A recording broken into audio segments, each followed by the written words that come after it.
Hello, everyone. Welcome back to Line Breakers show number 8. We have a fantastic Week 6 NFL preview coming up. This is our typical NFL show for you guys. So we're going to pick and preview every single game for you, one pick per game. And then we're going to give our 3 best bets and our 3 player props as well. We are recording this on a Wednesday evening, so some of the player props haven't come out quite yet, but there's still some we still like. And then we'll get your early lines in as well. Oh, we get to see Ben's. We got to see Ben's shirt there. We got the whole shirt view. If we're getting the whole shirt view, Josh Allen, what a performance. But anyways, Benny Buckets, how are you today? Doing well. I'm doing well. Game day, ready for another slate. We're not gonna preview any games for time reasons. We are on a limited time budget here, and as you may have found out from our first 6 episodes, you may know that we don't do time constraints well. So we're gonna try and tidy it up here a bit. That's just all the information we love to give you, folks. Yes. All the information we love to give. Yes. We don't leave anything left. No stone unturned. No stone unturned, and we will give you the records here. So last week, Game Day had a pretty good week. Pretty good week for Game Day, Greg. 8-7 on the regular picks here. 17-14 on the year. So 17-14 he did. Nice job. For the best bets, he was 2-1 on the season. He's 6-3 on the best bets. So it's up to a good start here. 17-14 overall, 6-3 on his best bets. Player props, not a great week, not a terrible week, but not a great week. Excuse me. 1-2 on the player props, 4-5 overall for Game Day. For me, Benny Buckets, not a good week. We were 6-9, and we only got to 6-9 by winning the last 3 games of the week. So we were 3-9 at one point, but hey, we'll take 6-9. It's better than 3-9. Overall, we're at 14-17. So Game Day, Greg is up 3 games on us here. And for the week, best bets, not a good week. 0-3, 3-6 overall. And for our player props, we had that was the one glimmer of hope here. We were slimmer of hope, of course, slimmer with the confusion, with the misspeaking, yes. with a glimmer of hope here on the player props. We did have a decent week, 2-1, 5-4 overall on the player props. So we are going to go ahead. We're going to pick all the games. I believe this week there's 4 teams on buys. I think we have 14 games, if I'm not mistaken, because we will cover Thursday night game because we were recording prior to Thursday night. So we will be able to cover the Thursday night game, unlike last week when we did not record in time for the Thursday night game. So we'll be covering the Thursday night game through the Monday night game.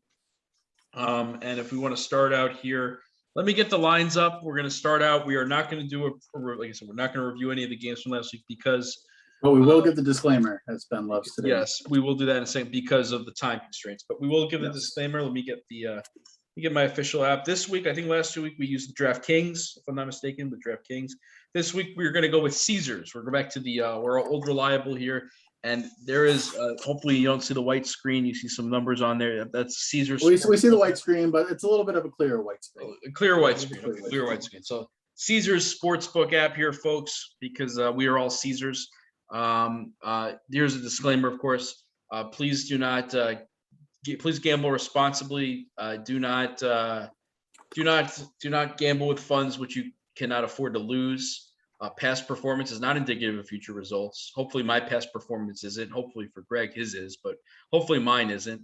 And if you do have a problem gambling, please call 1-800-GAMBLER. So beautiful. I think I froze there. At least on my screen I did, but it's okay. We've been having technical difficulties, folks. So there we go. Okay, we're back. So we're back. We're back.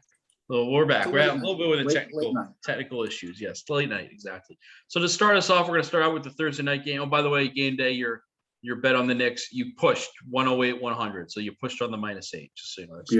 Beautiful. A little side. You were side action, folks. You were losing. We had to throw that in there. I had to because it came on my phone, so I had to bring it up.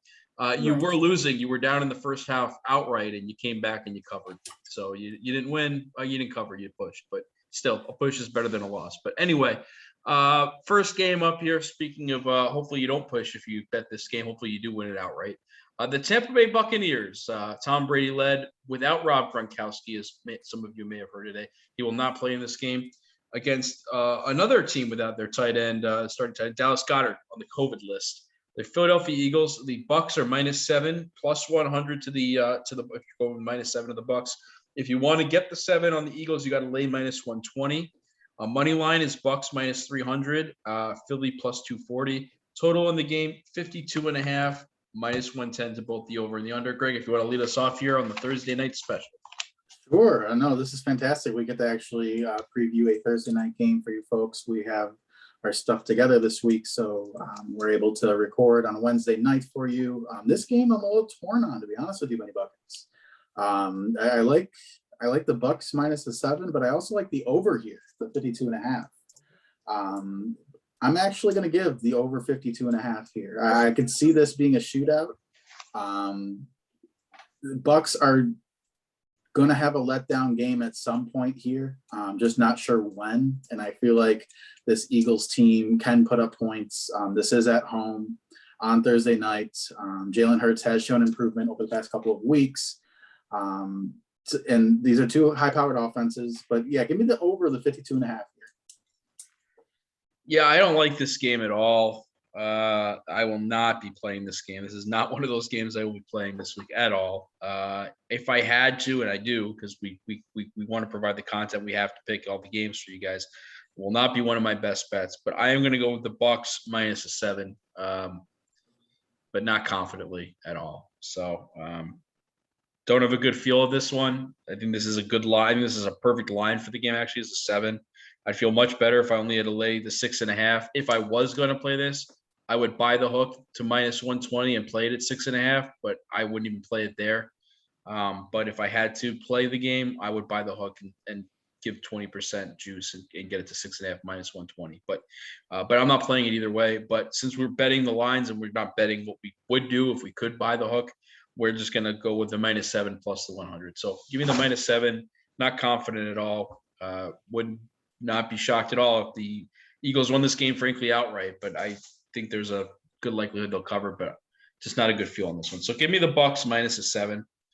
Next up here, they're now moving over to Sunday, but we're moving over to Sunday morning, early Sunday morning, over in London at Tottenham Hotspur Stadium, the second of the two annual London games, the return of the London games, folks. After last year with no London games, no COVID, and a lot of U.S. fans not able to attend these London games because of travel restrictions and mask wearing, and we won't get into politics because it's not what you guys sign up to view here. But some travel difficulties, some with the confusion on the travel, Yes. Many U.S. fans not going to London, but anyway, the game will be in London. Miami Dolphins -3.5 plus 100. Jacksonville plus 3.5 -120. Money line on this game: Miami -180. Jacksonville plus 155. Total is 47. Total is 47 -110 to both sides. If you'd like to go ahead there, sir. Yeah, this is a nobody cares game. Oh my gosh, talk about that's why the game's being played, 3,000 miles away from two doozies over there across the pond with the Jets and Falcons, and now the Dolphins and the Jaguars. I don't think they could have picked two worse games, to be honest with you. But yeah, boy, I'm gonna go with the under 47 in this game. Okay. I am not sold. As you guys know, I'm not sold on the Dolphins. I am not touching that spread. This to me is a pick'em game, straight up. Let's see if Urban Meyer actually makes the trip back across the pond with the team, or if he finds other establishments to frequent. Yes, other establishments, other activities more desirable. Flying back with the team. But yeah, give me the under 47. I don't think both offenses are good at all. I think the Jaguars will do a little bit better than the Dolphins here. I think the Jaguars have a little bit more weapons, and then Trevor Lawrence to me is a better quarterback than Brissett. I'm not sure if Tua's playing this week. He may play. He's considered questionable, but he's trending towards playing. He is. It still doesn't matter. I'm not a Tua fan. I actually like Brissett better. So yeah, give me the under 47. Okay. Well, I'm going to disagree with you, sir. I'm going to go the opposite here. I got this actually myself. I got this one in on Sunday, the 45.5. Reason I like the over.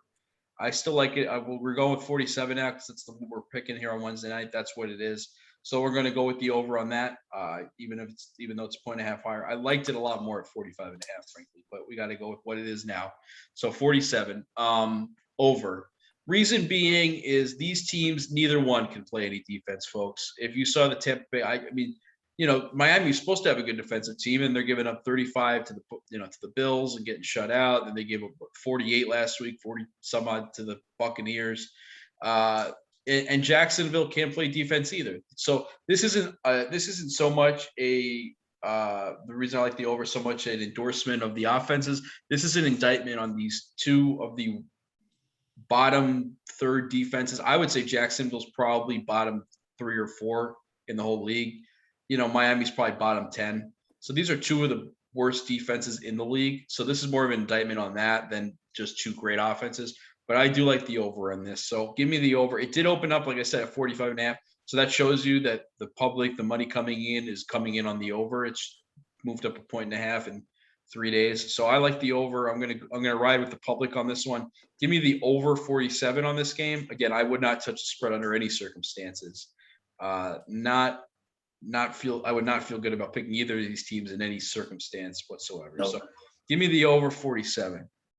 I'll sleep in. I'll definitely sleep in for this. It's not an alarm game for you. Not setting the alarm. No, so we're just gonna wake up and hope it's like 10-3 in the second quarter. Yeah, okay. At least on game day, Greg's household. But yeah, anyways. Next up, we have this is an interesting game. This is kind of bounce back and forth. And the game is the Kansas City Chiefs at the Washington football team, the WFT. The Chiefs are -6.5, -110 favorites.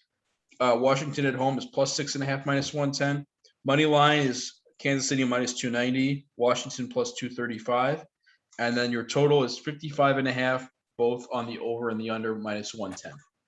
And I'll be right back. I just gotta get something real quick, so I'll give you 2 seconds. But you can go ahead. Oh, okay. Actually, a pause real quick. This is great. This short intermission is brought to you by absolutely nobody because we don't have sponsors yet. That's what we need you guys for. So if you guys want to like, comment, subscribe to this video, subscribe to the channel, that would be absolutely fantastic. I kind of like doing it by myself. I mean, this is nice. I get to talk, right? With nobody responding. I wasn't sure what I got in. Oh, yeah, sorry. He's coming back. Yeah. The reason I went out is because I actually bet on this game. So if you don't mind, can I go first on this one game? Yes, go ahead. Okay, sorry about that little intermission, folks. I was just telling the folks how much I missed you. So yes, thank you. Oh, well, I'm back. We're back. All right, who's back? We're back. So so I love this game. I love the Kansas City Chiefs -6.5. This is one of my favorite games this week. I can't give out what my best bets are yet. That's for later in the program, but this may in fact be one of them. Little hint there. Likewise. But give me the Chiefs -6.5. The reason being is because I just don't see, coming off a really bad loss where they were embarrassed on national television by the uniform that Greg is wearing, the Buffalo Bills, and the stadium behind him, the erection of the probably the worst stadium in the NFL at this point behind him. The best stadium. Most dilapidated. We'll put it that way. 40 years old. So we love it though. It's a dump, but it's our dump. So we'll call it that. But anyway, I just don't see the Chiefs. I think the Chiefs are going to come out with a vengeance here. I think that they are going to absolutely put a hurting on the Washington football team. So I see them winning by double digits. When I saw it 6.5, they were laying less than a touchdown to Washington. After how the faith I've had in Washington the last couple of weeks, where they got absolutely smoked by New Orleans. They should have lost the Atlanta game. They were down the whole game, and they got really lucky at the end. They should have lost the Giant game. They missed the field goal, and then the guy went offside, even though there's a debate if he went offside, and then they kicked the field goal and they won that game. So this team could easily be 0-5, guys. These guys are awful. Not a good team. Heineke is not the problem. Their defense is very underwhelming. It has regressed more than any defense in the NFL this year. The Washington football team's defense has regressed the most. So give me Kansas City, two awful defenses.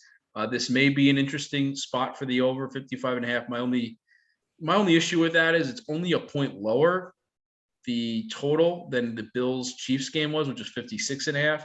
But the Bills and the Chiefs are probably the two best offenses in all football, and Washington isn't anywhere near as close, and the total's only a point less. So that doesn't make a whole lot of sense. But so that's why I'm not picking the total. But give me the Chiefs minus 6.5. We were so excited about this when we got this on Monday night at the window. So give me the Chiefs minus 6.5. Chiefs minus 6.5. I love it. I am with you, Benny Buckets. Give me the Chiefs minus 6.5. I don't think Mahomes, they're not going to lose again. They can't, right? I mean, Mahomes, I feel like, is mad. He's going to come out. They're finally, hopefully, I don't know about hopefully, I want them to lose, but it would make sense if Andy Reid changed up the game plan and focused on the intermediate routes. The way to play this Chiefs offense is that two safeties up top with rushing 4, no blitzes, man-to-man, make Mahomes throw those short to intermediate routes. Don't let Tyreek Hill get over the top, although he is injured. There are a lot of injuries on that Chiefs team.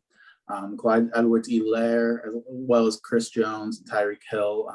We don't know if any of them are playing, actually. Well, so, Helaire will not be playing. Helaire is our yes, Helaire will not be playing. But I still like the Chiefs minus 6.5 in this one, even though the Bills put a shellacking to them. But we'll save that for a little bit. Chiefs minus 6.5. Okay, Chiefs minus 6.5 sounds good. I'm gonna edit this. It was 7 earlier, so we got to get it down to 6.5. Okay, 6.5, 6.5. Okay, next game up here. Another as Greg would call it, dub it, a who cares game between two 1-4 teams. I'm sure that the masses will be flocking to this game. If they have Sunday ticket, this will be the game of choice. Of course, with bated breath, people will be watching. The Houston Texans in to take on their divisional rival, the Indianapolis Colts. Texans are a 10-point underdog, so they're plus 10. Colts at home are minus 10. This has moved up. It opened up at 9. It has moved up to 10, so money coming in on the Colts. Now that it's at that kind of magic number of 10, I think maybe it will even out a bit, but that's what the books hope. They want it to even out. Houston plus 350 on the money line. Indy minus 450. Total in this game, 43 points. And game day, if you would like to, if you'd like to yawn through this pick, perhaps, I don't know. But yeah, I have Sunday ticket. This game, I hope, is blacked out, so I get the opportunity to watch it. That's how much I don't care about this game. And I also don't like the spread or the over/under. I'm not touching this game with the 10-foot pole. I know we use that saying last show, but it is definitely warranted for this game. If I had to pick something, I think I'm going to go with the Texans plus 10 here against the Colts. The Texans put up a good showing against the New England Patriots. They did. They should have won that game. They were the better team. They should have. They were 8-point underdogs to the Patriots, and they ended up only losing by 3, 25-22. I don't know why I'm choosing the plus 10, to be honest with you. There's nothing that should tell me to pick the Texans here. The Colts, I just don't like the Colts. I don't believe in Carson Wentz. You guys know that. They're 1-4. I think they're one of the most overrated teams coming into the season. People are saying they're one of the best 1-4 teams in quite some time. I don't buy it. Give me the Texans plus 10 here. Okay. I am not going to pick a side here. I am going to go with the total. I'm going to go with the over 43. I think, I was impressed by Davis Mills. I did watch the first half of that New England Houston game last week. And because the Bills were not on and the Cardinals were not on. So I wanted to watch some football after watching the second half of that fantastic finish to the Jets Falcons game, because I did wake up early for that, because when you're a Zach Wilson aficionado like I am, that you do what you got to do, So yeah. But anyway, getting back to this game, we'll get to Zach Wilson. Actually, we won't get to Zach Wilson this week because there's a bye week, so we won't talk about it. So maybe I'll have to opine on him later to extend out the length of this show because it's too short so far. But in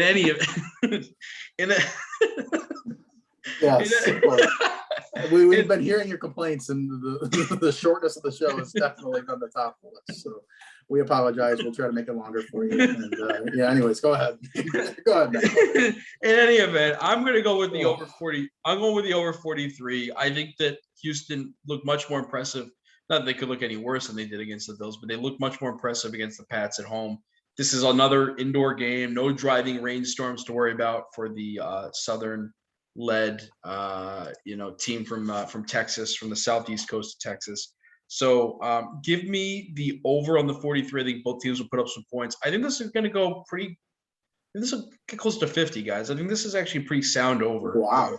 So I do expect points. Unlike game day here, I'm more of a believer in Carson Wentz. I did watch the Monday Night Football game. They lost that game, and it had nothing to do with Carson Wentz. It had, in fact, their defense couldn't stop a nosebleed if their life depended on it. So, or anything like that. They were awful, just absolutely disastrous in the second half. So, give me the over on this game, over 43, please. So next game up, we have another 1 p.m. game, another rivalry game, another divisional game here in the NFC North. The Green Bay Packers into Soldier Field, the oldest rivalry in all the NFL, to take on the Chicago Bears. The Packers are minus 4.5 point. They're 4.5 point favorites, minus 4.5, minus 110. Chicago plus 4.5, minus 110. Money line on this game, minus 210 for the Green Bay Packers and plus 175 for the Chicago Bears. Total is 44, minus 110 to both sides. Yeah, I like the Packers in this one, minus the 4.5. Aaron Rodgers is doing very well. They just beat a great Cincinnati Bengals team in overtime. And they've been on a 4-game win streak. I'm not sold on the Bears. I do like Justin Fields as a quarterback, but I am not sold on Matt Nagy. I will never pick a game that has the head coach of Matt Nagy. So yeah, give me the Packers minus 4.5 here. Yeah, I agree here. I'm not going to spend too much time on this one because the length of the show has to be shorter, according to game day over here. He's cracking. Oh, according to both of us. He's cracking the whip. He's cracking the whip. He's got a salary cap on the length of time of the show, folks. If we don't meet it, we got to pay a luxury tax here. So so we're gonna go with the Packers minus 4.5 here. Just think they're the better team, and I think that they will win fairly handily by at least a touchdown. So give me Green Bay minus 4.5. And next game up here, moving right along expeditiously, of course, the Minnesota Vikings. Minnesota Vikings in to take on the Carolina Panthers. The spread here is Minnesota favored by a point. Now this game is interesting. It opened up. Carolina was favored by a point. Then it was a pick'em. Now Minnesota money coming in. So Minnesota is now favored by a point when they open up as a road dog. Now they're a road favorite. Carolina +1, minus 110 after a disappointing loss last week against the Philadelphia Eagles. Money line is Minnesota minus 120, and then Carolina plus 100. And then your total for the points is 46 points, minus 110 to the over and under on the 46. Yeah, I like the Vikings in this one as the road team coming into Carolina, minus the 1. Okay. Kirk Cousins is a fantastic October quarterback. But anything that's where he makes his contract. That's where he makes his money. That's what pays the bills. He certainly doesn't make it by his quarterbacking in January. We can say that. Yes, no, we don't look past October with Kirk Cousins. So we got the blinders on. October 31st comes around, and then we flip the switch for some reason. But no, I think the Vikings are the better team here. I told you guys the Panthers are an overrated team. I told you that from when they were doing very well. I told you that before the Cowboys game. Yes. And they've lost the last 2, I believe. Mm-hmm. So yeah, I give me the Vikings here. Justin Jefferson, Dalvin Cook, Adam Thielen. I mean, they just have a ton of weapons. I could see this being a high scoring game. I like that over 46, but for the show, we have to pick one pick. So give me Vikings minus 1. Yeah, I am not going to pick a side here. I'm going to go with the total. But real quick on their Kirk Cousins beat with Kirk Cousins, just bear in mind, folks, a little Kirk Cousins rhyme. When the clocks move back and they go back in time, so does Kirk Cousins' game. It moves backward. So when the clocks move back in November, so does Kirk Cousins' game. So just bear that in mind as we get later in the year. Is that a rhyme? Well, I don't know if it's a rhyme. rhyme It's an analogy, maybe. I don't know. It's a figure of speech. It's a comparison that is like the two are like each other. I don't know what the word for that is, but metaphor. It's a metaphor. It's a metaphor. Yes. Metaphor. Took me a minute to get with the grammatic. Yes. I was confused on my rhyming. Yeah, we did not pass third grade grammar, folks, and it's showing up now. 20 some odd years later. So anyway, So anyway, moving right along, I am going to go with the under on the 46. The Vikings defense has played very well. If you look at their last couple of games, the Detroit game last week went on the under. The game before that, they played Cleveland. That also was on the under. They seem to play better defense at home, but 2 straight weeks for them on the under. And Carolina as well last week with the Eagles. That game also hit an under. So I think these two teams are trending well from a defensive perspective. And while the Vikings do have a better offensive outlook, the Carolina does not. Sam Darnold, the shine is worn off. The comeback player of the year, certainly the candidacy he had opened up in the first 3 weeks of the year. He's certainly way in the rear of Dak Prescott at this point. That unless barring injury, I would expect that to be a slam dunk and Sam Darnold to fade into oblivion when it comes to the comeback player of the year award potential. But I like the under on this. Just think that 2 defenses will play well, and you only got 1 good offense in this game. You got 2 good defenses of the 4 units. You got 2 good defenses, and you've got 1 bad offense and 1 good offense. So only one thing that one of the 4 is trending towards points. So that's why I like the under on this one. Give me the under on the 46. I like that reasoning. No, that I was debating over 46, but I like that reasoning for the under 46. This is what we do. We bounce ideas off each other, folks. Yes. And I like that. Excellent. Well, this is probably the game of the week, folks. The next game, it's a 1:00 game, but I would attest. Certainly, NBC wishes this was their Sunday night game, not the Sunday night game that they're having, which we're going to do here in a second. The Los Angeles Chargers, the LA Chargers, the 4-1 Los Angeles Chargers, as a matter of fact, fly across the country to Baltimore to take on Lamar Jackson and the Baltimore Ravens. The Chargers are a 3-point underdog, -120 though. You got to lay if you want 3 points. The Ravens are -3 or 3-point favorite, +100. The money line is LA +130, Baltimore -150, and your total in the game. And this is really gone crazy here, folks. Now it's all the way up to 52. This one started out, folks, believe it or not, at 47.5. 47.5 on Sunday. It is now 52. It has gone up 4.5 points in 3 days, just so everyone's aware. But anyway, game day, if you want to start on this one. Yeah. I love the Chargers here. Chargers +3 on the road against the Ravens. I know they have to fly across country. I know all the statistics with the teams flying from the West Coast to the East Coast. But I love Justin Herbert. I just love the Chargers. They have so many weapons, a great run game, a great passing game. I think they're just going to put up more points, quite frankly, than the Baltimore Ravens. Even though Lamar Jackson had one of the best Monday Night Football performances last week, I believe he was just balling out. So, yeah, give me the Chargers +3 here. I don't love it, but I love the Chargers. All right, yeah, I'm gonna go a little bit different here. I got in on this one early, folks. Again, you got to know what way the wind's blowing when it comes to these lines. I got in on this one back at 50.5. I didn't get in on it. I wish I did at 47.5, but I loved it at 50.5. I still like it at 52. I probably like it all the way up to 53.5. So if you get in this one later in the week and it gets up to 53.5, 54, that's when I get a little bit wary of that total. But I still like over 52. Give me the over 52. Listen, the Chargers can't stop anybody. The Chargers last week, I mean, the Browns ran for what? 5,000 yards rushing. I mean, I think they broke Eric Dickerson's rushing record just in that game last week that Browns did against the Chargers. It's a wonder that they blew that game and they lost that game. But listen, when Baker Mayfield's your quarterback and not Josh Allen from the 2018 draft class, shit happens. So And that's the way it goes when you roll with the OU quarterbacks and their name's not Kyler Murray. It doesn't work out, folks. It doesn't work out very well.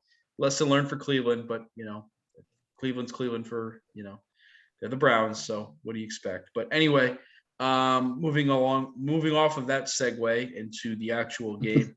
I love the over in this game. You got two quarterbacks that are going to put up massive amounts of points. Baltimore was awful this week. They gave up 420 yards passing to Carson Wentz. I know Greg's favorite quarterback, Carson Wentz, my favorite, not really his, but to Carson Wentz. So if Carson Wentz can put up 400 passing yards against them, how many can Justin Herbert put up? 600. Right? Yeah. Just think about that for a second. And then you have the Chargers defense, which is going to allow about, they allow 4 yards a carry, 5 yards a carry, to Chubb and Hunt. How many are they going to allow to Lamar Jackson when he's back to pass and he takes off? What, like 23 yards a carry? Oh, I love the over on this. This is one of my favorite games of the week. Overall day, 52. I think this is going to go probably into the 60s if I had to guess. But give me the over, the total, the LA Baltimore over 52. Love it. All right. So next up we have another LA game, another LA team playing on the East Coast, as a matter of fact. Factually, a couple of Rams probably finding the end zone, and a couple Cadillacs actually. The LA Rams, the Los Angeles Rams, minus 9.5. This game has come down. It was 10.5 at one point. It's now 9.5. It looks like Daniel Jones will play, which is why I think this has come down from 10.5 to 9.5. My own personal opinion. But so take with it as take from it what you will. Giants are plus 9.5, minus 110. Rams minus 9.5, minus 110. Money line in this game: LA minus 550. New York Giants plus 400. Total 48.5. Both to the over and under minus 110. Yeah, this is another game that I'm not going to touch. It seems like the line's setting up for you to just take the Rams here. 4-1 team against a 1-4 team. 9.5 feels a little low, but this is another team that has to come from the west to the East Coast. No Saquon this week, no Galladay for those of you and on the Giants here. Be aware. Actually, I'm changed my mind. I'm taking the Rams minus 9.5. I completely forgot about those injuries. Okay. The Rams, when their offense is clicking, they're really clicking. I was debating taking the over the 48.5 here, but I'm just going to take the Rams minus 9.5. I know they're going to win. They could be a survivor pick for many of you who are in survivor leagues. And Daniel Jones without any, but Kadarius Toney is your number one wide receiver potentially going into this. Darius Slayton, I don't know if he's going to play. He was out last week too, so there's another. Yeah, and so is Sterling Shepard. Yes. So they have quite the slew of injuries. So. Sterling Shepard's out every year, so I mean, he misses 7 weeks with a hamstring, and then another 3 weeks with a concussion, unfortunately. So unfortunately, he tends to be with the injury prone. This is true. So yeah, give me the Rams not minus 9.5 here. Okay. I'm with you there. No further really explanation needed. Just the Rams are a much better team. I think you're looking at one of the top 3 teams in the league, and the Rams against one of the bottom 3 teams in the league, in the Giants. 9.5. I understand the game's in New York or New Jersey. It's a let's be right. We got to be technical with the geography. East Rutherford, New Jersey is not New York. And if we said it was New York, the people who live in East Rutherford, all 20,000, that would be very offended. So we can't make that mistake. Nope. But the game is in East Rutherford, New Jersey. It doesn't matter. The game could be on the moon. The game could be in Joe Judge's backyard for all I care. This game isn't going to be close, folks. I'm not on it personally, just because it doesn't feel. I don't know. There's something about this that feels a little weird to me, but I don't. On paper, this shouldn't be close. For some reason, I'm second guessing myself and think the Giants have a prayer of covering this game. But I still like the Rams minus 9.5. But I am not on this game. So next one we have up here. An interesting game. Joe Burrow, who is not able to speak. He is supposed to not talk this week because of mum. He'll be a mime this week, folks, because of his throat contusion. I believe he is not supposed to speak. I believe he'll probably still play, but I mean, if he doesn't, then that would be that would, I think, drastically change the line in this game if he does not play. But as of right now, it has not been taken off the board, and Vegas thinks he'll play. So this game opened up is where it is now. So both on the line and the total. So this game opened up Cincinnati -3.5. It's still Cincinnati -3.5 at Detroit, both -110. Money line Cincinnati -180. Detroit +155. And the total, like I said, hasn't moved, folks. 47.5, both to the over and the under and the over. Shading neither way, both -110. If you don't mind, I'm going to take this one because I did like this one. I did like this one quite a bit.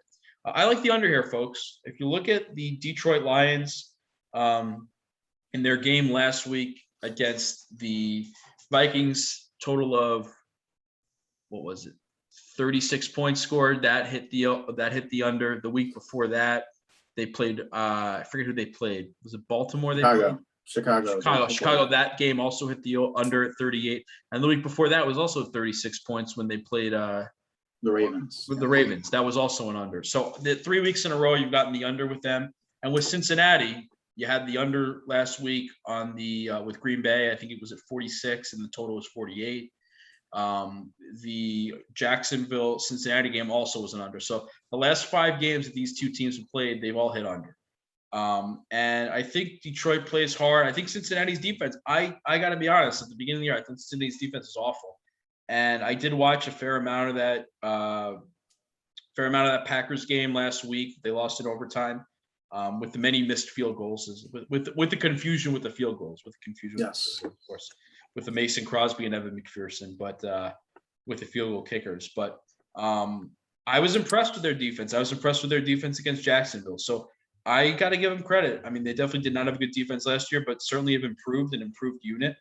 I don't know if they've improved as much as Game Day Greg's Buffalo Bills there on defense, going from a bottom half defense to the best defense in football. But number one in points allowed and number one yards given up. So even after playing the vaunted Kansas City Chiefs, so just number one.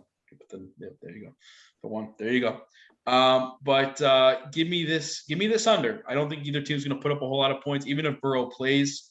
I think Detroit will play tough, and I think it's going to be a relatively low-scoring game. I'd be surprised if either team gets into the upper 20s in this game. I think probably the winner of this game will be around 24. So give me the under on the 47.5. With that being said, yeah, I like that a lot, honestly. I'm not going to take that though. I'm going to take the Bengals minus the 3.5 here against the Lions. The Lions have put up a pretty good fight in a lot of their games. Their record doesn't necessarily indicate how passionate they are. And as you can see with Dan Campbell in his post-game press conference last week, how emotional he got, how much he really cares about this team. And I think the players have bought in, honestly, to that style. So I think they're the better of the 2 0-5 teams currently. That between them and the Lions and the Jaguars there. Jaguars. So, yeah, but folks, I love Joe Burrow. I love the Bengals. I gave you guys my sneaky little AFC North winner in the Cincinnati Bengals. I'm just taking the minus 3.5, hoping Joe Burrow plays. If he doesn't play, I am less confident in this pick, but we can't change the picks midweek. So yeah, give me the Bengals minus 3.5. Bengals minus 3. I think he will play. I'd be very surprised if he plays. So. All right, and still on the 1 o'clock games. That was the last 1 o'clock game, folks. This is an interesting game. I personally think it's the Chargers and the Rams is the game. Chargers and the Ravens are the game of the week. But some could argue this could be the game of the week. And I'll go first, of course, because it's the hometown. So the hometown Arizona Cardinals, the 5-0. Let me put that up. 5-0. The only team in the NFL that is 5-0. Arizona. Yes. You guys can see. Listen to the week one episode. I gave you guys the long shot, the Cardinals to win the Super Bowl. Yes. Give Game Day Greg the credit at the 40-1. I think 35 to 40-1. I'm not sure. It was like 44 or 42-1. Something. I don't think it was that high. That was 35 or 40. But okay. We'll have to listen, folks. You'll have to listen too. We'll have to listen. Down below. What did I say? We'll have to go back. Yes, comment down below. What was it? 40, 42, or 35 to 1? Anyway, in any regard, the Arizona Cardinals +3, -110. The Cleveland Browns -3, -110. In Cleveland, the game is, of course, the right on Lake Erie there. The wind tunnel that is. Not much, probably almost as much of a wind tunnel, if not more so than the Ralph, the Highmark Stadium. It gets high marks for being old and decrepit, but yes, that is a May, but high marks on that. But the Cardinals are +140, Cleveland -160. Total points is 49.5, -110, both to the over and the under. Going first here, I am gonna go. It's gonna probably surprise you, folks who know that I reside in the Grand Canyon State. I'm going to go with Cleveland here. Give me Cleveland -3. You're not going to have Chandler Jones. He's on the COVID list. Max Williams, their starting tight end, who's starting to actually establish himself, out for the year with unfortunately, an ACL injury suffered last week on a catch against the 49ers. I just think they're due for a letdown here. Games away. Cleveland coming off a tough loss, I think is going to be very motivated to get back on track and avoid being, 3-3 and back at 500. I just think everything's setting up here. Not necessarily that Cleveland's a better team. I think they're pretty evenly matched teams, but given kind of what happened last week, given the injury to Max Williams, given that Chandler Jones is likely, he is vaccinated, so all he has to do is test negative twice in 24-hour span. But he does have symptoms, according to reports out of the Phoenix area. So I would say it's unlikely he's going to play. I just feel like everything's trending, kind of moving in the direction of Cleveland here. So I hope I'm wrong. I will be rooting against this outcome, but I got to make the pick with my head, folks, not my heart. Give me Cleveland -3 at home. Yeah, so I'm going opposite of you, Benny Buckets. I'm going the Cardinals +3 here. This line doesn't make too much sense to me. A 5-0 team, very impressive quarterback in Kyler Murray, and in the MVP consideration in my book. Getting 3 points going into Cleveland. I know Cleveland is better, but they're a 3-2 team. They did play well against the Chargers, but lost. And the Cardinals have not lost yet. Hence the 5-0. I just think Kyler Murray is going to be too much for the Cleveland Browns to contain. They're Browns 2 cornerbacks, Denzel Ward and Greg Newsome II, are both questionable in this game. I just love that Cardinals offense. I don't know how they got AJ Green, but they did. I know Chase Edmonds is questionable. But he'll yeah, play. give me. He'll play. He played last week. He'll play again. Okay. All right. So that I would expect him to. I would expect strengthens my point even more. Give me the Cardinals +3. If you want, sprinkle a little on the money line. We'll sprinkle. Like, we got to do the heads. Little sprinkle. But this is one where we're going against each other, folks. This is where we want you to comment. Let us know what side you're on. Yes, we are still awaiting our first comment of the season, folks. So we are still waiting our first comment of the season. So this week, hopefully we'll get one before Thanksgiving. If not, well. No, that's okay. We're just here to have fun. If not, we'll have to send this over to Davey Day Trader for some advice. So yes, exactly. So yeah, we're on opposite sides here, but that's we know he's a regular viewer. We have that on good authority. We have that from our sources. Adam Schefter, as a matter of fact, reported it. Yes. Did he email that to you? He did email it. He did email it, and he got a little hot water because of his email tendencies, the emails nowadays. I mean, what in the world? You better watch out. You better watch out. Emails nowadays are like what tweets are 4 years ago. They're going to get you in trouble. So tweets, old emails and old tweets. If you're going to do something, or if you're going to feel a certain type of way, say it verbally and make sure you're not recorded. Don't put it in writing, folks. Just don't say it at all, folks. Or don't say it at all. Don't say it at all. We like to ride on that side. But anyways, getting back to the games. Yes. Okay, perfect. So we love the sidebars. We love the sidebars. Make it interesting. That's the content. I mean, anybody can give you picks. You can read them. You can put it in Google NFL Week 6, picks. Anybody, you can read an article. But this entertainment value, this kind of content, you're not going to get that you're not just going to get that just anywhere. You got to actually look for it and we're here to provide it to you. So that's why we have and listen and watch for an hour and a half. But yes, that's yeah. Anyways, in any event, next game up here, Las Vegas Raiders. Speaking of emails, the email gate. This is the Rich Bisaccia, the special teams coordinator. Rich Bisaccia led interim head coach of the Las Vegas Raiders in to take on Denver. This game opened up. Denver, a 3-point favorite, is now 3.5. This was, by the way, this came out pre second batch of emails, so I don't think this was blind movement related to John Gruden's ouster as head coach of Vegas, but it did move prior to him resigning, just so everyone's aware. So they understand the context of that movement. But so Denver minus 3.5, minus 110, Vegas plus 3.5, minus 110.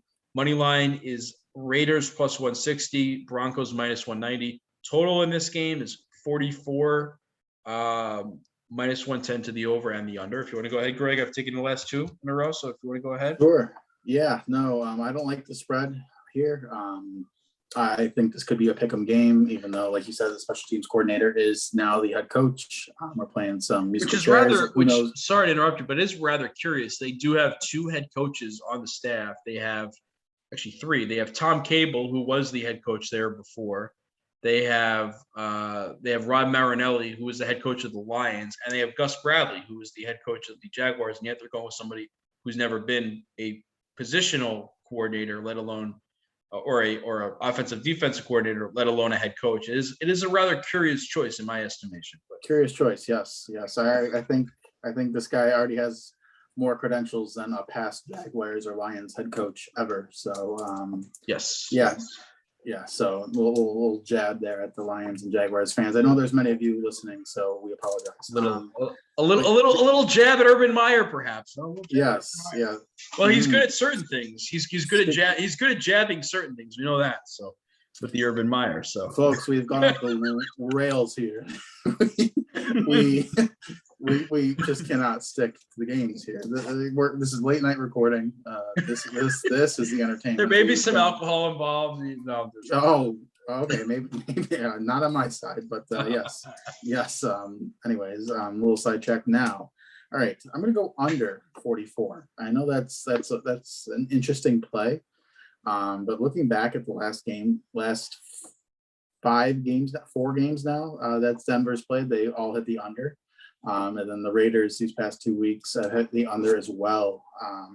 If you can't put up more than 9 points to Chicago Bears, that is certainly interesting. But yeah, give me the under the 44 in this game. All right, perfect. Under the 44 for that. Where did I go? Raiders Broncos. Yeah, I'm just trying to see my notes here. I don't think I picked this one yet. Okay, usually I pick these before the show. Oh boy. I'm gonna go with Denver minus the 3.5. Give me Denver minus the 3.5. I don't feel good at all about this.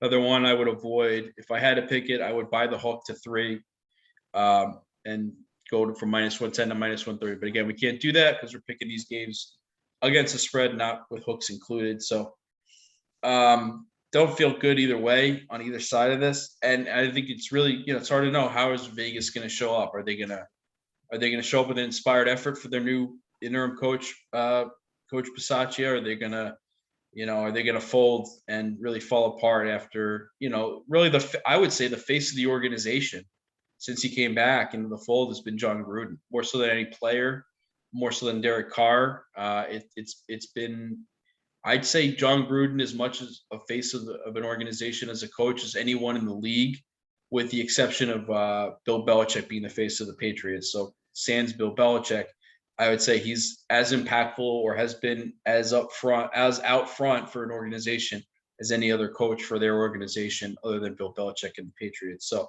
I think this is a bigger blow than I don't think you just move on. I think with him being, a revered figure, not only this time around with the Raiders, but back when they were in Oakland in the early 2000s, late 90s, early 2000s, and then he won a Super Bowl, obviously with Tampa.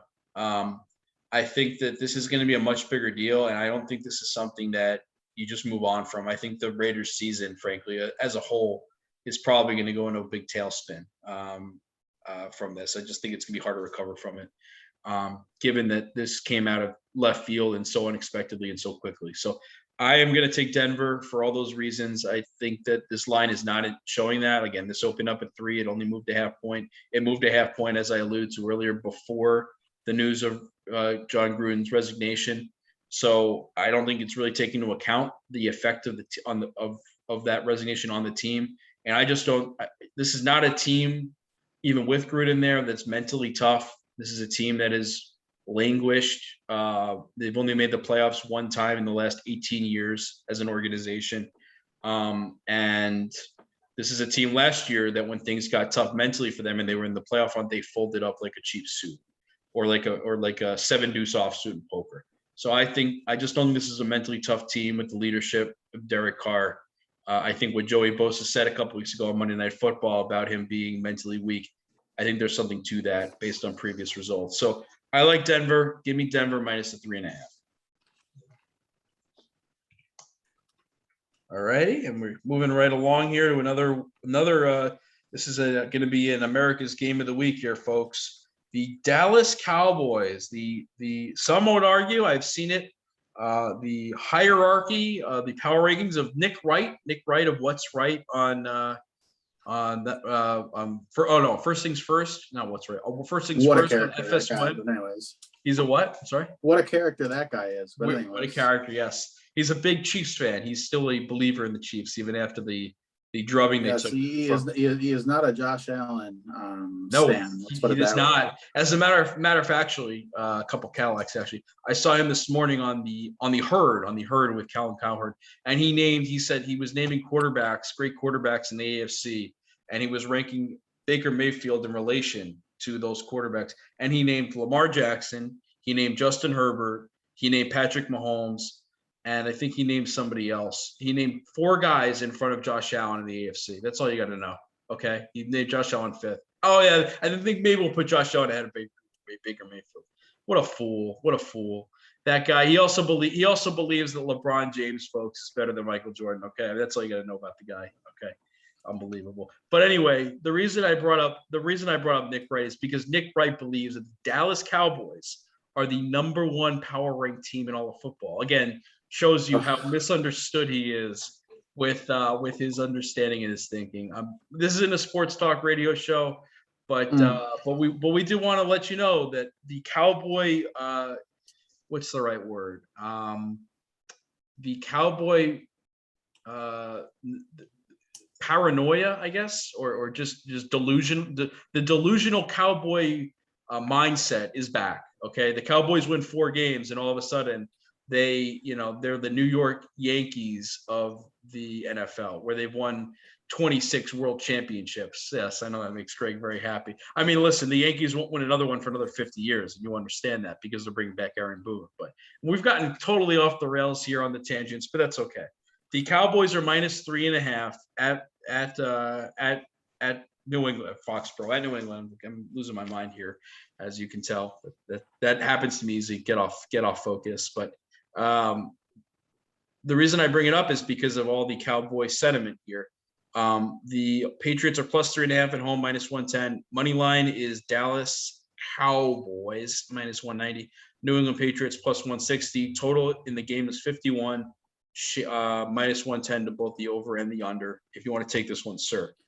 Yes, this is going to be one of my best bets. I know we're not doing that until a little bit later, but this is one of my best bets. If you guys have been listening to me, I have been telling you, the Cowboys are hot right now. They were in my past 2 best bets, week 4 and week 5. Those both hit, and they're going to be. They are the only team, by the way. They are the only team in the NFL that is 5-0 against the spread. They're 4-1 straight up at the game they lost. They've covered all the games they won, and the game they lost by 2 points to Tampa Bay. They were a 9-point underdog. So sorry. Yep, and I see that continuing here this week against the New England Patriots. I just think the Cowboys' offense is elite. They have all things clicking right now. They have fantastic receivers. Ezekiel Elliott's looking like the old Ezekiel Elliott. Oh, you're making it sound like they're your number 1 team and your power ranking. No, they're not my number 1 team. They're not my number 1 team. They're definitely top 3 in the NFC for me. But Yeah, give me the Cowboys. This line to me makes zero sense. It feels like the odds makers are valuing a Patriots home game more than the traditional 3 points. This to me should be in the 6.5, 7.5 area, just based on play, what's happened in the season. I mean, New England just got by a Houston Texans team. I mean, it just doesn't make sense to me. So yeah, give me the Cowboys -3.5. I would bet this all the way up to 6. I think the line is going to move in that direction. But yeah, give me the Cowboys -3.5. Okay, so Cowboys, and I agree with you. I think the Cowboys are the far superior team. These are not new. Basically, Vegas is telling you that Dallas is a half point better than New England. Right, that makes which is zero sense. absolutely ridiculous. Get them in now. New England, Get them in now. Get them in now. Get them in now before it goes up, and you get it at 4.5, and you got to be on the other side of 4 because you don't want to. You want to be on the right. You'd rather be at 3, but you want to be on the right side of 4, not the wrong side of 4 here. Right. Yeah, I agree totally. I like Dallas -3.5. I don't think that New England's offense is going to be able to move the ball. I mean, New England's offense, Damian Harris is questionable, although maybe Belichick will bench him anyway because he fumbles every week at the 1-yard line going in. So who knows? With that, he doesn't like guys who fumble. See Stephen Ridley and how quickly he went from Pro Bowler to third string running back on the Giants. If you want an example of how Bill Belichick feels about fumbling running backs, or running backs who have a tendency or predisposition to fumble. But I agree. I just don't think they're going to be able to move the ball. And I think Dallas is going to put up over 30 on the Pats easily. I mean, listen, if Houston with Davis Mills is able to put up 22 and should have won that game outright, frankly, should have put up more, but should have won the game outright. And they put up 22. Come on. You don't think Dallas is going to put up 30? Easy. To me, this is one of the easier games of the week. I totally agree. It started 3.5. It went up to 4. Then it went back down to 3.5. So some New England money coming in recently. I don't see it. I don't get it. Doesn't make sense. I think New England's a very flawed team. To me, they're an 8-9 win team at most. They are not an elite team. They're not a postseason team to me either. So give me Dallas -3.5. Next game, I'll take this one because I know Game Day is going to want the Bills, his hometown, both of our hometowns, but his hometown for most of his whole life and mine for a little while, percentage of my life. I know he's going to want the Bills game first. So I'm going to take this one first. The Pittsburgh Steelers at home playing on Sunday Night Football. This has got to be one of the worst Sunday Night Football games in a long time. Not only because it's Pittsburgh and Seattle. That would not have been a great game to begin with, but no Russell Wilson. So it's going to be a battle royale of fantastic quarterbacks. Geno Smith. Yes, that Geno Smith. You thought he went away. You thought he went the way of West Virginia quarterbacks of yesteryear. Pat White was out of league. No. Geno Smith has been hibernating. He's been in hibernation, folks. He's been in the witness protection program of the NFL of NFL quarterbacks, being Russell Wilson's backup quarterback, who has not missed a start since he entered the league. Well, guess what? He's missed one, unfortunately. He dislocated his finger, I believe his ring finger or middle finger on his throwing hand. He's going to miss at least 4 weeks, possibly up to 8 weeks, but he's going to be out. He's on IR for the next 3 weeks minimum. So Geno Smith, and I've seen plenty of Geno Smith as somebody who grew up in the New York metro area and had bear witness to Geno Smith. I know all about him. And let me tell you, it's not going to be pretty, folks. It's not going to be pretty. I don't like Pittsburgh, as you guys know. Both me, Game Day, Greg, pretty down on Pittsburgh this year. But listen, Geno Smith could be playing against Glendale Community College, and I think I'd take Glendale Community College to win. All right, this game shouldn't be close. I am shocked that this is under a touchdown. I really am. The game is a Sunday night game. It's in Pittsburgh. It's a hostile environment. Say what you will about the Steelers as a team. Hostile environment, coming off a big win on a game I didn't expect them to win against Denver last week. I think this is an easy game. I like Pittsburgh quite a bit here. Give me Pittsburgh -5. It started off at 4. It moved to 4.5 yesterday. Now it's at 5. I got this game in myself. I'm on this game. I'm on it in a parlay, but I got it at -4.5. I think you're good up until 6.5. I wouldn't want to really lay more than a touchdown with Pittsburgh against anybody, but under 6.5, you should be golden. So I'd ride this up to 6.5. But give me Pittsburgh -5. I completely agree. Steelers -5 years to play. Ben explained it perfectly. No need to talk about it. Okay. All right, and the final game of the week, folks. The final game of the week features the jersey, the team of the jersey of which Game Day Greg is representing here. Josh Allen, the Buffalo Bills. The Buffalo Bills in front of a picture. I don't know if it's a cutout or a cardboard or some sort of a blue screen there, a green screen. Zoom background, yes. A Zoom background. I'd like to see how I'd like to get one of those too. I just have this curtain behind me. But anyway. the viewers love your background. They love the blue curtain, huh? So they love the blue curtain. We'll figure it out.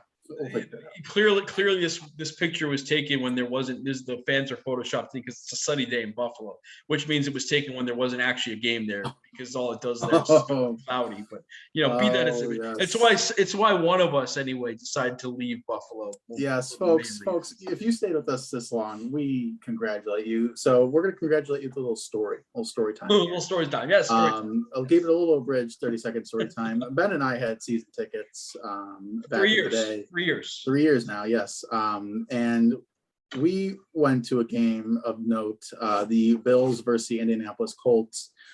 This game, Nathan Peterman game. Nathan Peterman game. Yes, Calvin. He did not finish. Right.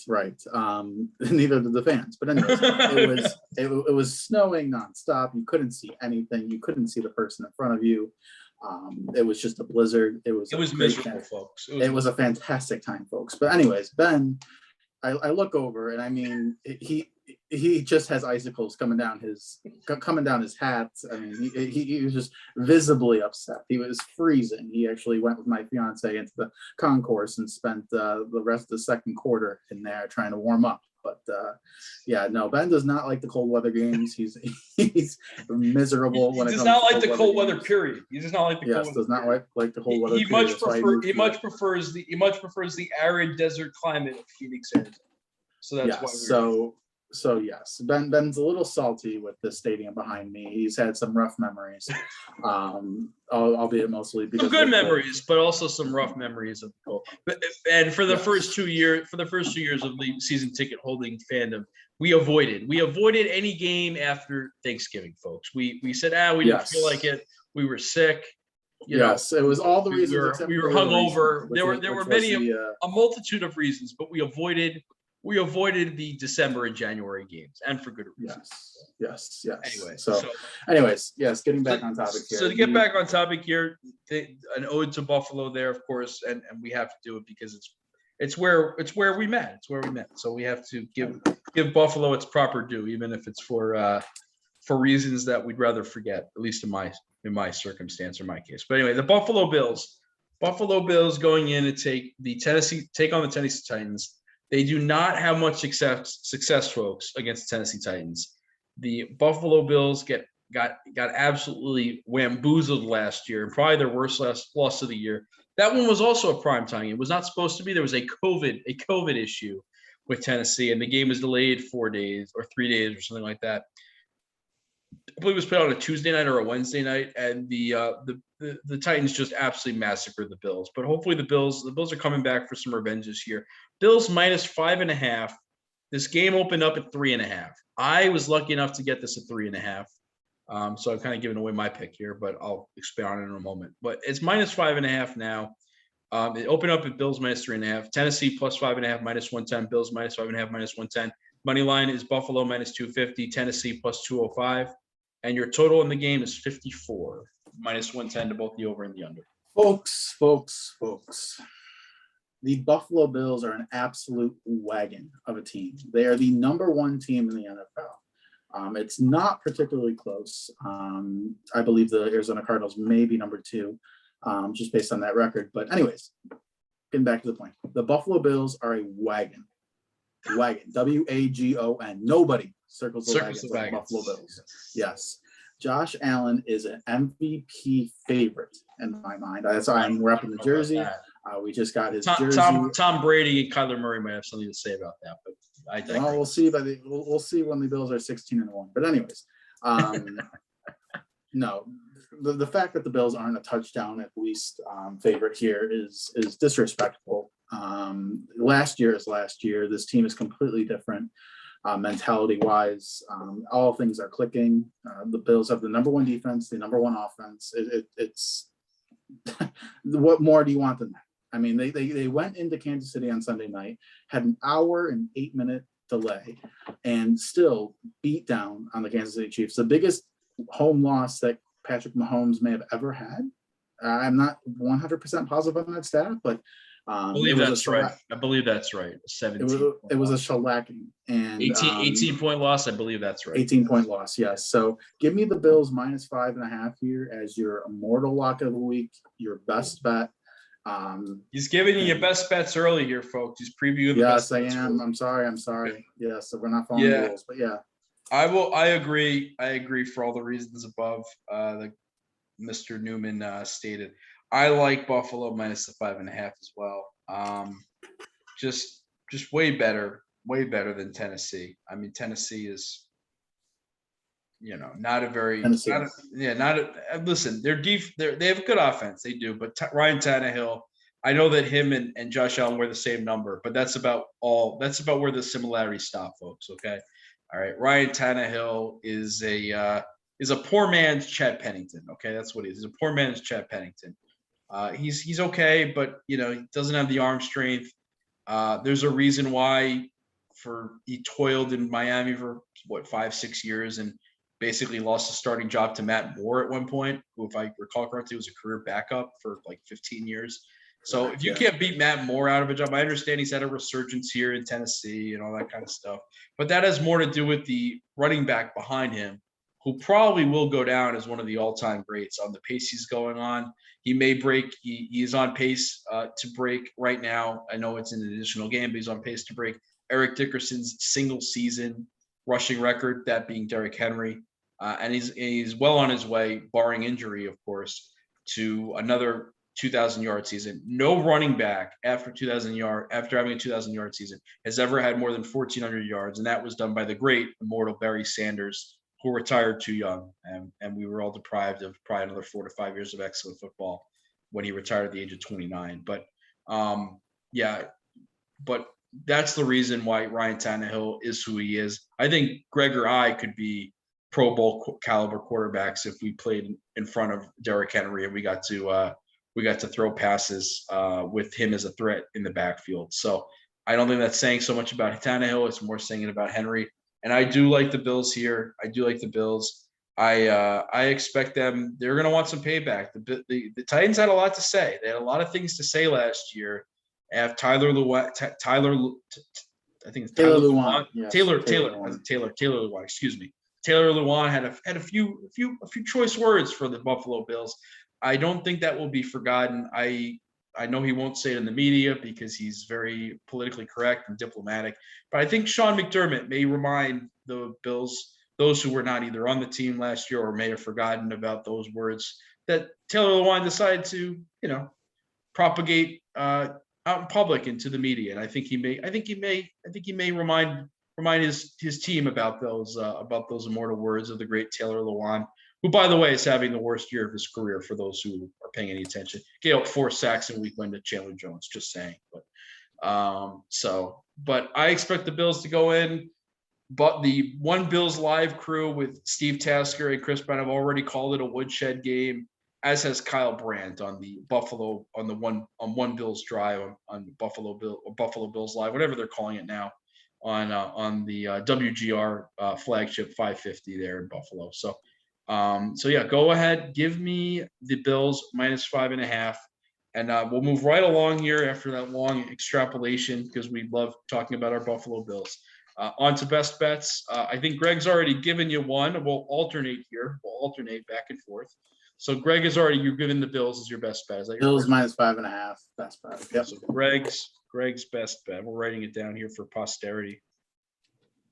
Bets. Okay, so he's going Bills -5.5. All right.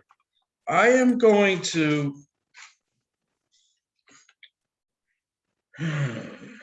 I'm gonna go with the over. I'm gonna go with the over on the Ravens Chargers game, over 52. So I'll go with that. Ravens, Chargers, over 52. Okay. Yeah. Okay. LAC over 52. All right. My next best bet for you guys is going to be Cowboys minus 3.5 against the Patriots for all the reasons we said in the preview of that game. So yeah, give me the Cowboys minus the 3.5. All right.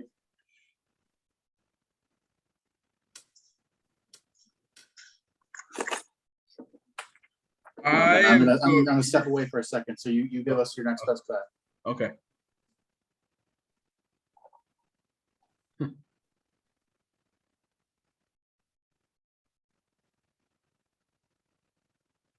All right, we're back. All right, good. We'll let the cat in the room. Let the cat in the room. Got it. Okay. I am gonna go with.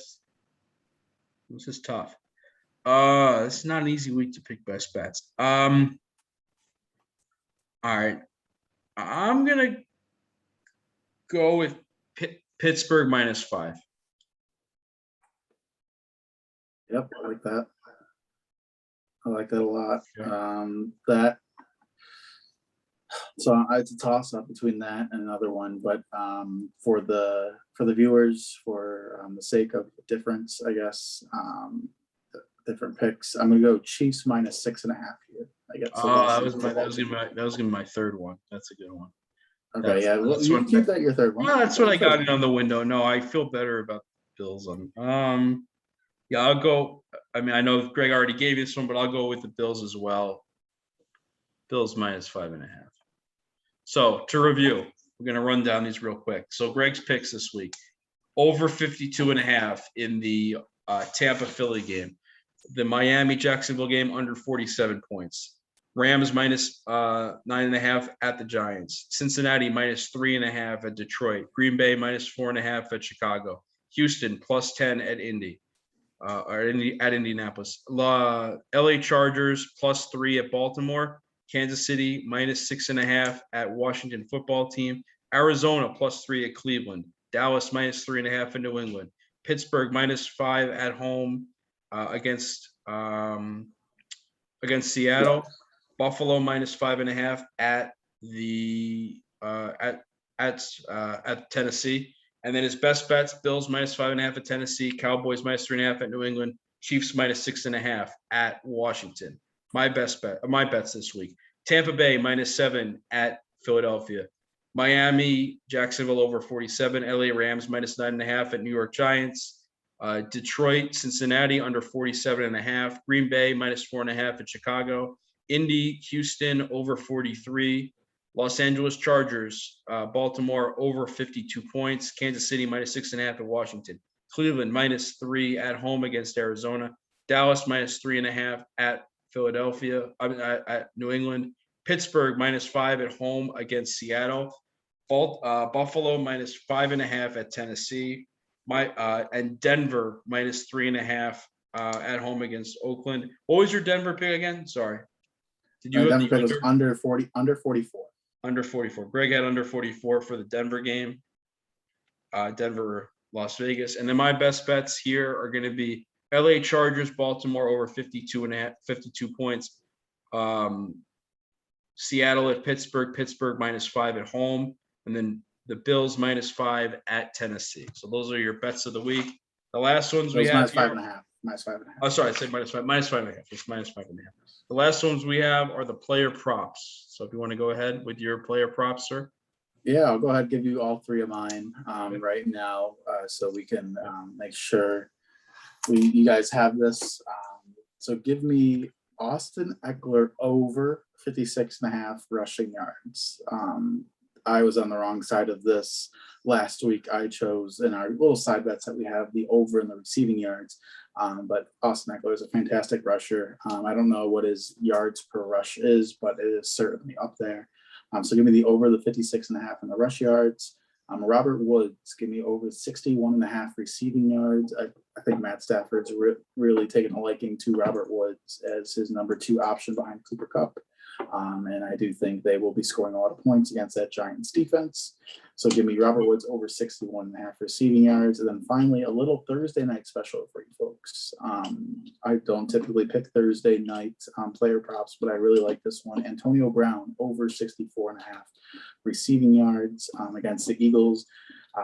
As I said with my pick, I think this is going to be a high scoring game. I'd like to go over the 52.5. And in order for that to happen, the Bucs have to score points, and Antonio Brown is becoming one of Tom Brady's favorite receivers in that offense. He went off last week, I think, for 140 something yards and 7 catches, 8 targets. So if you give me Antonio Brown 8 targets in this game, I think he's going over 64.5 yards. So give me Antonio Brown over 64.5 yards, and those are your 3 player props for game day, Greg. Thank you, sir. Appreciate it. I am going to go a little bit different here. I am going to go with a player prop. I'm going to do a lot of Thursday night because a lot of the other games don't have player props up yet. So give me Kenneth Gainwell. Kenneth Gainwell over 23.5 yards receiving. So I'm going to go Gainwell over 23.5 yards receiving.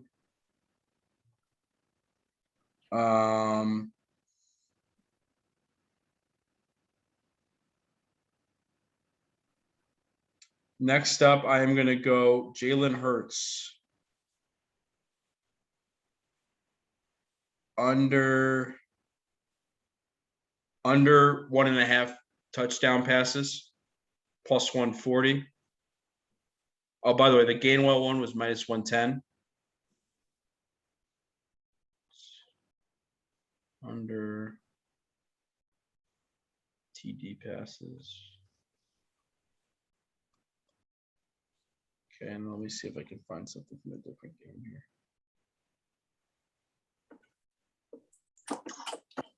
No. Oh, here we go. Player props.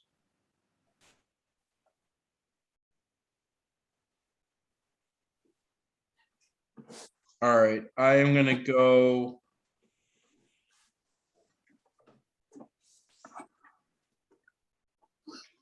I'm going to go with Darrell Henderson over 17.5 rushing attempts, plus 100.